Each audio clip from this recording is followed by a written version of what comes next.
Hello everyone. और आज हम लोग बात करने वाले हैं देश की दो दिग्गज बैंकों के बारे में, जिसका नाम है एचडीएफसी और सेकंड है आईसीआईसीआई बैंक।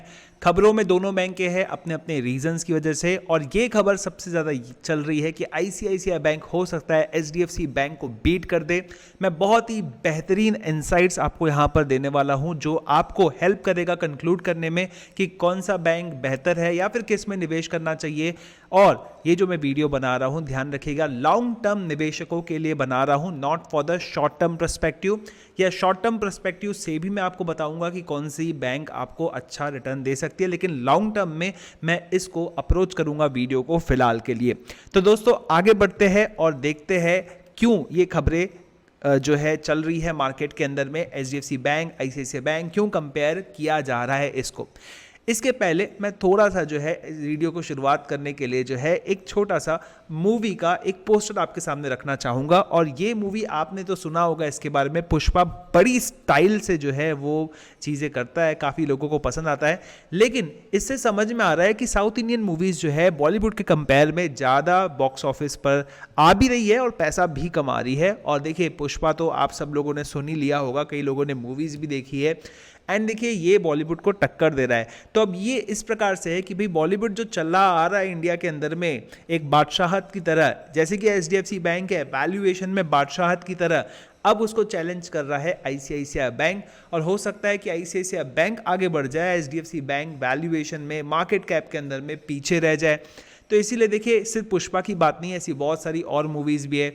खिलाड़ी वाली मूवी हो गई, या फिर वाली माई वाली मूवी होगी, केजीएफ हो गया, केजीएफ के सामने लाल सिंह चड्ढा आया, या फिर आचार्य हो गया, या फिर बहुत सारी और मूवीज़ जो है वो मार्केट के अंदर में आ रही है और लोग उसे पसंद भी कर रहे हैं, एक्शन को and all that.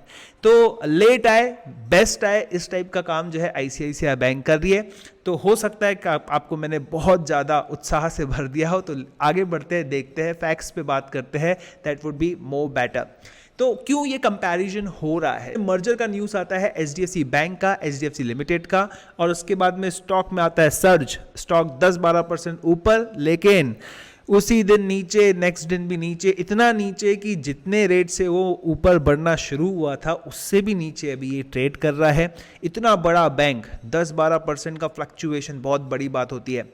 Reasonable results थे इसके, लेकिन उसके बाद भी मार्केट को पसंद नहीं आए।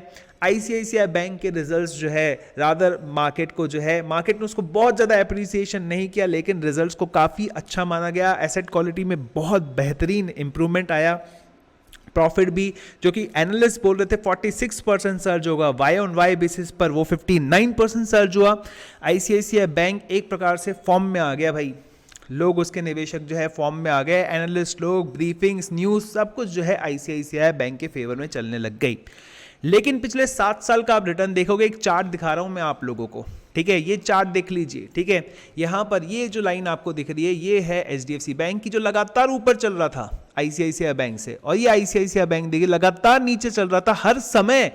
जब भी आप देख लीजिए दोस्तों, ठीक है, जब भी आप देख लीजिए पैटर्न आप देखेंगे इसका रिटर्न्स के मामले में, रिटर्न्स की बात कर रहे हैं दोस्तों, यहाँ पर ये सेम पॉइंट से शुरुआत हुई है रिटर्न्स के हिसाब से, और यहाँ पर देखिए सेम पॉइंट पर यहाँ खत्म होते हुए दिख रहा है। रिटर्न्स देखिए ऊपर में, पिछले 7 साल के अंदर में आईसीआईसीआई बैंक ने 163% रिटर्न दिया, एचडीएफसी बैंक ने 165% रिटर्न दिया।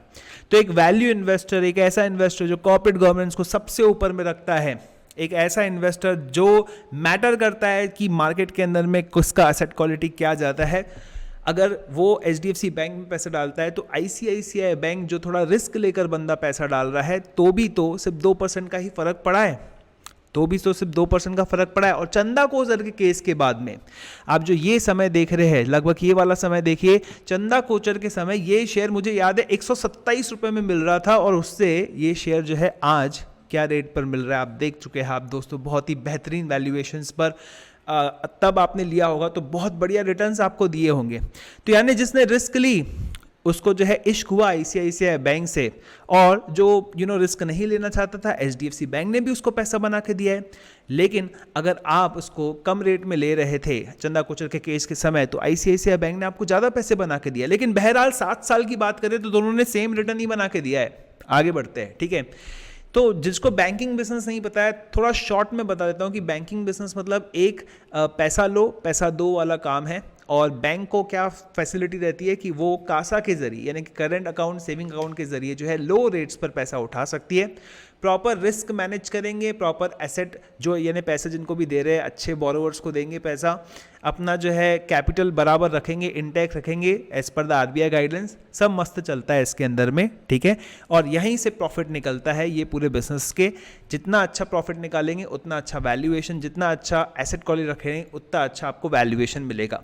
इसके अलावा बहुत सारी सर्विसेज आप दे सकते हैं, प्रोडक्ट्स बेच सकते हैं, इंश्योरेंस हो गया, फॉरेन एक्सचेंज हो गया, ये सभी चीज़ें बहुत सारी कर सकते हैं। और लोन भी जब आप दे रहे हैं, प्रोसेसिंग फीस ले रहे हैं, हर चीज़ के लिए चार्जेस ले रहे हैं, तो कमाई का जो है बहुत बढ़िया बिजनेस है। लेकिन एट द टाइम ये ग्रो बहुत फास्ट होता है लेकिन रिस्क भी बहुत ज़्यादा होता है। तो अगर रिवर्स होता है तो लॉसेस भी बहुत जम के होते हैं। तो अब मुद्दे की बात करते हैं, आईसीआईसीआई बैंक, एचडीएफसी बैंक क्यों ये सेम जगह पर खड़े हैं 7 साल के बाद में लगभग रिटर्न्स के मामले में? आइए देखते हैं। सबसे पहले करंट मार्केट प्राइस, एक का 1370, दूसरे का 735, ठीक है, 127 रुपये का हो गया था आईसीआईसीआई बैंक, बता देता हूँ मैं आपको, ठीक है, कब? चंदा कोचर के चंद। और उसके बाद देखिए मार्केट कैप की बात करते हैं, एक है 7,60,000 करोड़ का, दूसरा मार्केट कैप आप देखेंगे 5,10,000 करोड़ का। अब एचडीएफसी बैंक की बात करें तो ये फिगर जो है लगभग $100 बिलियन है। अगर यहाँ से ये बैंक जो है डबल हो जाता है अगले 5 साल के बाद में, तो आज की तारीख में जो बड़े बड़े बैंक है वर्ल्ड के, उसकी श्रेणी में भैया टॉप 5 के अंदर में आ जाएगा ये, ठीक है। आईसीआईसीआई बैंक भी जो है हो सकता है ये भी डबल हो जाए, तो ये भी जो है टॉप 10 की लिस्ट के अंदर में आ जाए, ठीक है। प्राइस मल्टीपल्स देखते हैं, तो प्राइस मल्टीपल्स अगर हमने देखे यहाँ पर तो 20, 19.5, ज़्यादा फर्क नहीं दिख रहा है, ठीक है। प्राइस बुक वैल्यू इनमें भी ज़्यादा फर्क नहीं दिख रहा है, 3.133। यार यहाँ तो समझ में आता है कि वैल्यूएशन वाइज जो है दोनों में कुछ भी डिफरेंस नहीं है। प्राइस सेस इज ऑल, यानी प्राइस सब कुछ कहता है भाई, भाव भगवान है। भाव भगवान क्यों है? देखो 163%, 165%, सेम रिटर्न 7 साल के अंदर में, वैल्यूएशन भी जो है सेम कर दिया यहाँ पे, ठीक है। तो भाव भगवान क्यों है? ये प्रैक्टिकल एग्जांपल आपको एचडीएफसी बैंक और आईसीआईसीआई बैंक के अभी के करंट प्राइसेस दे रहे हैं। लोन पोर्टफोलियो देखते हैं, किसने कितना पैसा बांट के रखा है। एचडीएफसी बैंक ने बांट के रखा है 13,70,000 करोड़ रुपए, आईसीआईसीआई बैंक ने बांट के रखा है 8,60,000 करोड़ रुपए। यानी कि अगर हम देखें तो एचडीएफसी बैंक जो है लोन बांटने के हिसाब से बड़ी बैंक है और आईसीआईसीआई बैंक इतनी बड़ी बैंक नहीं है। कासा की बात करें यानी कि टोटल जो पैसा इन्होंने लोगों से लिया है, डिपॉजिट्स लिए हैं, ठीक है, उसका 48% इनके पास करंट अकाउंट सेविंग अकाउंट के रूप में पड़ा हुआ है, जिस पे बहुत ही कम इंटरेस्ट देना पड़ता है। और आईसीआईसीआई बैंक की बात करें तो 45%, बहुत ज़्यादा डिफरेंस नहीं है। कैपिटल एडिक्वेसी, खुद का पैसा, ऐसे टेक्निकल मीनिंग्स में आपको नहीं बता रहा हूँ, जैसे प्राइस मल्टीपल्स हो गया, पी हो गया, या फिर प्राइस बुक पीबी हो गया, इसके बारे में मैं अलग से वीडियो बनाकर आपके साथ में चर्चा करूँगा। लेकिन अभी कैपिटल एडिक्वेसी को टेक्निकली नहीं देखते, एकदम रॉ लैंग्वेज में देखते हैं खुद का पैसा। तो खुद का पैसा इनके पास 18.9% है और आईसीआईसीआई बैंक के पास में ज़्यादा है, 19.16%। अब बात आती है एसेट क्वालिटी में, क्यों एचडीएफसी बैंक को बादशाह कहा जाता है और क्यों आईसीआईसीआई बैंक को जो है बादशाह नहीं कहा जाता है। तो बेसिकली एचडीएफसी बैंक का ग्रॉस एनपीए 1.12% है और अगर आईसीआईसीआई बैंक का देखें तो 3.6% है, यानी कि 3 गुना एक प्रकार से। एसेट क्वालिटी आईसीआईसीआई बैंक की एट दिस डेट खराब है कंपेयर टू एचडीएफसी बैंक, इतनी भी खराब नहीं है कि बैंक डूब जाएगा, ठीक है। तो ऐसी बात है कि आईसीआईसीआई बैंक का एसेट क्वालिटी और एचडीएफसी एसेट क्वालिटी बहुत ज़्यादा फर्क है। और अगर जो पैसा लगभग डूब गया है, नेट एनपीए की बात करेंगे तो यहाँ पे 0.32% है और यहाँ पर आईसीआईसीआई बैंक के अंदर में 0.76% है, डबल से भी ज़्यादा भाई। तो यहाँ पर एक बात समझ में आती है, वैल्यूएशन सेम है, एसेट क्वालिटी के अंदर में अभी भी एचडीएफसी बैंक बहुत ही शानदार है, आईसीआईसीआई बैंक जो है यहाँ पर लगाड़ है। लेकिन अब ग्रोथ की भी बात करेंगे ना, और भी चीज़ें हम लोग देखने की कोशिश करेंगे इसके अंदर में क्या है और क्या नहीं है। तो मेजर डिफरेंस आपको जो है यहाँ पर दिखाई दिया है, ग्रॉस एनपीए, नेट एनपीए, बाकी सभी चीज़ों में कोई खास डिफरेंस नहीं दिख रहा है। तो कहाँ इन्वेस्ट करें, देखते हैं कहाँ इन्वेस्ट करें, ठीक है। तो सबसे इम्पॉर्टेंट बात यहाँ पर है कि MSCI इंडेक्स, जिसको बहुत सारे FIIs जो है फॉलो करते हैं, इसके हिसाब से इन्वेस्ट करते हैं।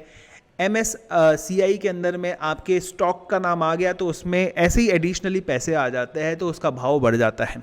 तो इसको ट्रैक करने वाले बहुत लोग हैं। तो बेसिकली आप देखेंगे कि HDFC बैंक, HDFC लिमिटेड की क्या स्थिति है इस इंडेक्स के अंदर में। तो सबसे पहले इसमें HDFC बैंक नहीं है, इसके अंदर में HDFC लिमिटेड है। और HDFC लिमिटेड किसके साथ मिलने वाला है? HDFC बैंक के साथ में मिलने वाला है। तो HDFC तो हट जाएगा ना MSCI इंडेक्स से, और जब HDFC बैंक को डालना रहेगा इस इंडेक्स के अंदर में तो उसका एवेल्युएशन होगा, इसमें लग जाएगा टाइम। और जब तक टाइम लगेगा तब तक जितने भी FIIs है और बहुत सारे अदर जो MSCI को ट्रैक करते हैं वो किसको बेचेंगे? वो HDFC लिमिटेड को बेचेंगे। यानी रेट जो है HDFC लिमिटेड को बेचेंगे, पर किसको नहीं खरीदेंगे? HDFC बैंक को नहीं खरीदेंगे। यानी कि यहाँ पर जो बढ़त because of the MSCI index की वजह से होती थी वो तो आपको नहीं मिलने वाली, वो स्टेबिलिटी आपको नहीं मिलने वाली है। और क्योंकि फंड हाउसेस भी है बहुत सारे जिनको अपने फंड के अंदर में 10% से ज़्यादा किसी भी स्टॉक को नहीं रखना है, उन फंड्स के अंदर में आप देखेंगे HDFC बैंक भी है, HDFC भी है। तो दोनों को वो जो है कम कर रहे हैं और HDFC को जो है वो पूरी तरह से हटाने की भी कोशिश करेंगे। हो सकते हैं कुछ ऐसे फंड्स हो। तो इसकी वजह से देखिए एक दबाव रहेगा HDFC के इन दो स्टॉक्स के ऊपर।